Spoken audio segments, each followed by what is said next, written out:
দেখেন, আমি আমাকে প্রার্থী হিসেবে এখনো নিজেকে নিজে অতটা যোগ্য মনে করি না। জবাবদিহিতা, যে নির্বাচিত হলে জনগণের কাছে কিভাবে আপনি আপনার জবাবদিহিতা নিশ্চিত করবেন? যে একটা হলো রাজনৈতিক স্বার্থ, আর একটা হলো জনগণের স্বার্থ বা নিরপেক্ষ স্বার্থ।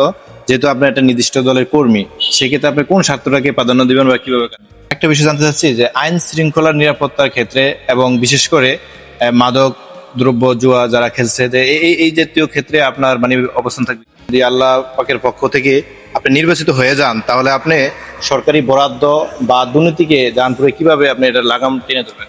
আপনার জাহানপুর ইউনিয়ন নিয়ে আপনার পরিকল্পনা কি? দর্শক, আসসালামু আলাইকুম। চ্যানেল V24 সবাইকে স্বাগত। আর দর্শক, আমরা ইতিমধ্যে দেখেছি স্থানীয় সরকার নির্বাচনকে নিয়ে চরপেশন উপজেলা, গোলাচার, চরপেশন, মনপুরায় বিভিন্ন ইউনিয়ন এবং বিভিন্ন উপজেলায় বেশ কিছু আলোচনায় প্রার্থীদের নাম চলে আসছে। আমরা চেষ্টা করব আমাদের চ্যানেল V24 এর মাধ্যমে চরপেশন উপজেলা ইউনিয়ন রয়েছে, প্রত্যেকটা ইউনিয়নে যাদের সম্ভাব্য চেয়ারম্যান প্রার্থী, ইউপি সদস্য, মেম্বার প্রার্থীরা আছেন, আমরা সকলকে নিয়ে তাদের জনগণ বা এলাকা নিয়ে তাদের পরিকল্পনা কি, এই বিষয়ে তাদের বিস্তারিত তথ্য নেওয়ার জন্য। তো আজকে আমাদের সাথে আমাদের চ্যানেল V24 এর মুখোমুখি আছেন জাহানপুর ইউনিয়নের কৃতি সন্তান, জাহানপুর ইউনিয়ন বিএনপির অন্যতম নেতা মোহাম্মদ এনায়েতুল্লাহ গোলদার। ভাই, আপনার কাছে আমি প্রথমে আপনার পরিচয় একটু ডিটেলস জানতে চাই। জি, আপনাকে ধন্যবাদ। আমি মোহাম্মদ এনায়েতুল্লাহ গোলদার। আমার গ্রামের বাড়ি হচ্ছে জাহানপুর ৬ নং ওয়ার্ড, শশীভূষণ থানা, চরপেশন উপজেলা। আচ্ছা, আমরা দেখেছি ইতিমধ্যেই চরপেশন উপজেলা জাহানপুর, এই 14 নং জাহানপুর ইউনিয়নে বেশ কিছু সোশ্যাল মিডিয়া পোস্টের মাধ্যমে আপনার নামটিও 14 নং জাহানপুর ইউনিয়নের চেয়ারম্যান প্রার্থীদের ভিতরে অনেকে ঈদের শুভেচ্ছা কার্ড বানিয়ে পোস্টার করছে, বিভিন্ন ধরনের করছে। এই বিষয়ে মানে আপনি কতটুকু আপনাকে ধন্যবাদ। আসলে চেয়ারম্যান প্রার্থিতার বিষয়ে আমি আসলে এখনো নিজের কোনো সিদ্ধান্ত নেইনি। বিশেষ করে আমাদের চরপেশন উপজেলার আমাদের সংসদীয় আসনের মাননীয় এমপি নুরুল ইসলাম নয়ন, আমরা বিশেষ করে তার ফলোয়ার, তাকে দেখে রাজনীতি শেখার চেষ্টা করতেছি।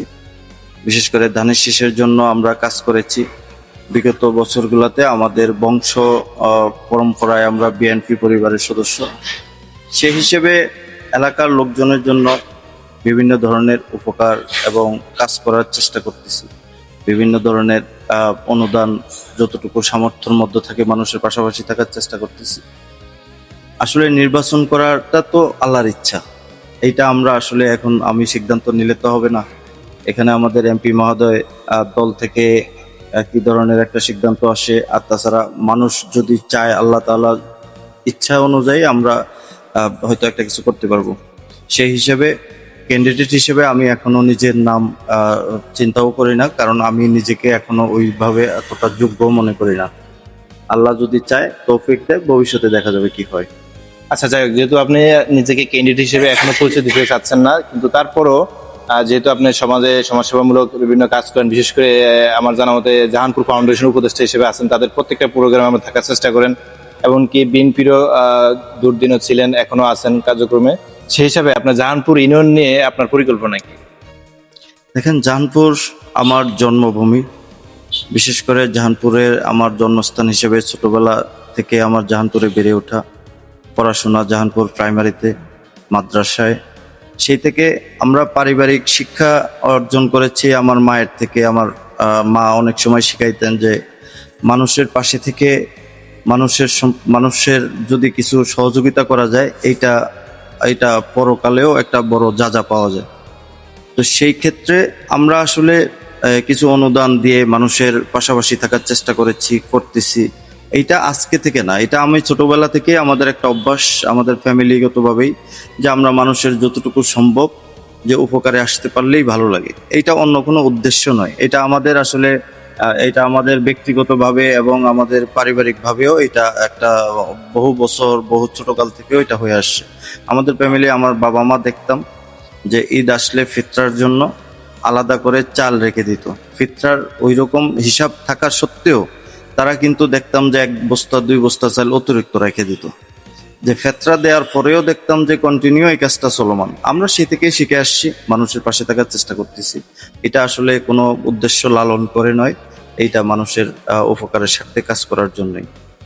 জি, আমরা বুঝতে পারছি যে ওটা আপনার একেবারে ফ্যামিলি থেকেই শিক্ষা বা ফ্যামিলি থেকে মানবিক দিকটা তুলে আসা। কিন্তু আমরা যেহেতু সম্ভাব্য প্রার্থী হিসেবে বা বিভিন্ন আলোচনায় শুনছি, সেক্ষেত্রে আমরা বলতে পারি যদি কোনোভাবেই যদি আল্লাহ পাকের পক্ষ থেকে আপনি নির্বাচিত হয়ে যান, তাহলে আপনি সরকারি বরাদ্দ বা দুর্নীতিকে জানপুরে কিভাবে আপনি এটা লাগাম টেনে ধরবেন? দেখেন, আমি ছোটবেলা থেকেই কখনো দুর্নীতি করিনি, কখনো দুর্নীতিকে প্রশ্রয়ও দেইনি। বিশেষ করে এলাকায় বিভিন্ন ধরনের অনিয়মের কথা শোনা যায়। বিশেষ করে যারা বিগত বছরগুলোতে ছোটবেলা থেকে দেখে আসছি, যারা চেয়ারম্যান হচ্ছেন, মেম্বার হচ্ছেন, এই চাইল ডাইল নিয়ে একটা অনিয়মের কথা শোনা যায়, বিভিন্ন রকমের প্রজেক্টগুলো নিয়ে একটা অনিয়মের খবর শোনা যায়, আমরা শুনে আসছি। কিন্তু বর্তমানে আমরা আমাদের সংসদীয় অধিবেশনের নেতা নুরুল ইসলাম নয়ন সবসময় একটা কথা বলেছেন, সৎভাবে জীবনযাপন করার জন্য যতটুকু প্রয়োজন তার চেয়ে বেশি আমার মনে হয় না কখনোই মানুষের প্রয়োজন হয়।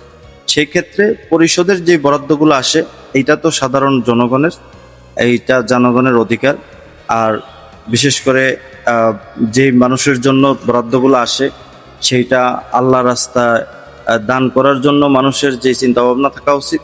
পরিষদের বরাদ্দগুলোও আমি মনে করি সকলেই ওই ধরনের চিন্তা ভাবনা করা উচিত যে এইগুলা সরকার থেকে মানুষের জাস্ট দান করছে, অথবা মানুষের উপকারের জন্য এটা সরকার দিয়েছে।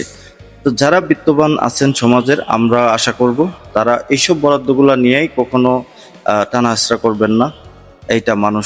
এটা মানুষের হক, এটা গরিবদের হক, যারা নিম্নবিত্ত আছে তাদের হকটা তাদের কাছে বুঝিয়ে দিতে হবে। এবং আমরা যদি কখনো সুযোগ হয়, যে কোনো ওয়েতে, রাজনৈতিকভাবে, সামাজিকভাবে আমরা যদি সুযোগ পাই, আমরা একটা নামের বিপরীতে অন্য কাউকে একটা নাম না দেওয়ার জন্যই বলবো। এবং আমরা সুযোগ থাকলে, কেউ পায়নি, গরিব কেউ পায়নি এমন কথা যাতে না বলতে পারে, যতটুকু বরাদ্দ আছে ততটুকু স্বচ্ছভাবে আমরা দেওয়ার চেষ্টা করবো ইনশাআল্লাহ। জি, ধন্যবাদ। যে আমরা আরেকটা বিষয় জানতে চাচ্ছি যে আইন শৃঙ্খলার নিরাপত্তার ক্ষেত্রে এবং বিশেষ করে মাদক দ্রব্য জুয়া যারা খেলছে, যে এই জাতীয় ক্ষেত্রে আপনার মানে অবস্থান থাকবে? জি, আমরা মাদকের বিরুদ্ধে অনেক বক্তব্য আমরা বলেছি। নির্বাচনের আগেও আমরা মানুষের কাছে প্রতিশ্রুতি দিয়েছি। আমাদের নেতা নুরুল ইসলাম নয়ন বলেছে, মাদকের বিরুদ্ধে তার অবস্থান নিয়েছে। এবং বিভিন্ন ধরনের অপকর্ম হচ্ছে, এই মাদক এবং জুয়া থেকে সামাজিক বিভিন্ন ধরনের সমস্যাগুলো তৈরি হইতেছে, এইটা দৃশ্যমান। এখন মাদক এবং জুয়া এই ধরনের অপকর্মগুলো যদি বন্ধ না হয়, তাহলে তো সামাজিক সমস্যাগুলো বন্ধ কখনোই করতে পারবো না কেউ। আর বিশেষ করে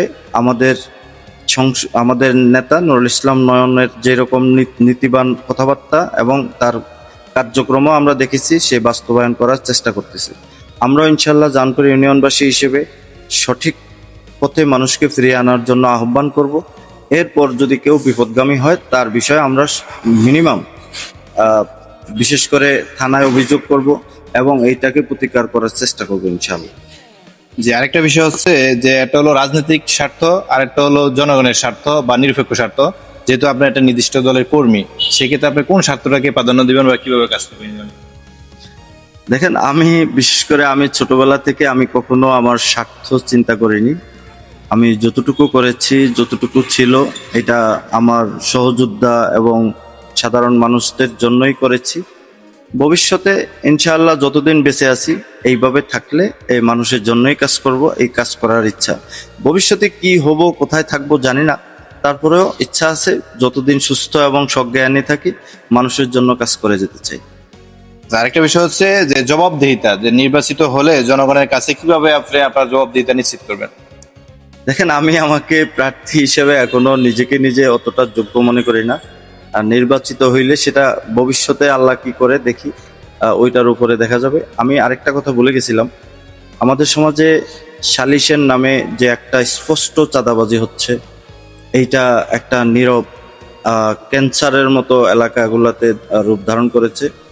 অনেক সময় অভিযোগকারীও নীরবে কাঁদে, অভিযোগ দিয়ে সে আসলে এটার কোনো প্রতিকার হয় না।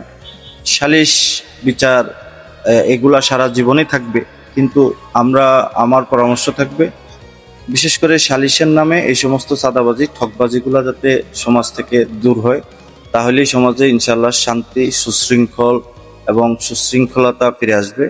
এই প্রত্যাশায় আমি জাহানপুর ইউনিয়নবাসীকে সর্বোচ্চ সতর্ক থাকার জন্য বলবো, আহ্বান করব, আপনারা কাউকে জোর করে সালিশে নেবেন না, জোর করে কাউকে টাকা দিয়ে আরেকজনের বিরুদ্ধে দাঁড় করাবেন না। সালিশগণ আমি মনে করি বিবেকবান মানুষ, সমাজের বিবেকবান মানুষদেরকে মানুষ সালিশ বিচারে ডাকে, তারাও আমি মনে করি টাকার কাছে বিক্রি হবেন না, এই প্রত্যাশাই তাদের প্রতি রইল। জি ভাই, আপনাকে অসংখ্য ধন্যবাদ আমাদের সাথে সময় দেওয়ার জন্য। দর্শক আপনাদেরকে অসংখ্য ধন্যবাদ আমাদের ভিডিওটা সম্পূর্ণ দেখার জন্য। আমরা আবার পরবর্তীতে আসবো যে কোনো ভিডিও নিয়ে। সবাইকে ধন্যবাদ। আসসালামু আলাইকুম।